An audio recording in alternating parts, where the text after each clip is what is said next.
So you guys asked for a part 2 to my first video about how I created a $40,000 natural swimming pond for under $8,000, where I could go more in depth on the products that I used to create that pond. So if you've seen my first video, you know I started with this horrible looking hole in my front yard, and through a lot of hard work transformed it into this amazing natural swimming pond that we love and use all summer long. So to get started, let's talk about the filter system layout. So this gives you a real basic layout of what the filter system looks like, starting with the skimmer, breaking down into two lines, one going through the UV filter, the other being a bypass of the UV filter. That's all 2-inch flex PVC, transitioning over into our Biofalls on the far side of the pond from the skimmer. So I'm going to go into more details about exactly which pond skimmer I chose, which Biofalls I chose, and UV filter as well, and the reasons why, when I did my research, I chose those products. Okay, so taking a deeper look at the materials used to build the pond, we'll start with the skimmer. So I chose to use an Aquascapes 400 skimmer for my pond for a bunch of different reasons. One of the biggest reasons was this basket, because when you're cleaning out all of the debris that tends to land in a pond, that basket makes it so much easier. In addition to the basket, all of the Aquascapes products are just really high quality products with lots of great reviews, and I found all of them to be very true. You can see here the skimmer in place in the bottom left hand corner of the picture.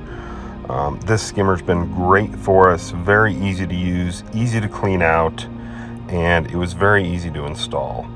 This picture here is going to show you once we had the liner in place, you can see the 2-inch flex PVC being run across there and over to the Biofalls. Guys, I got my EPDM liner through halfoffpondliners.com. I know there was a few people in the comments on the first video that were questioning how I could get this pond built for the dollar amount that I was claiming.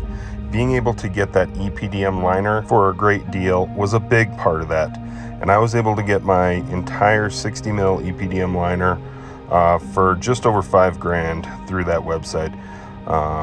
No affiliation, but check them out. I'd highly recommend it. Alright guys, so before we get into the Biofalls, please make sure to like and subscribe for more content.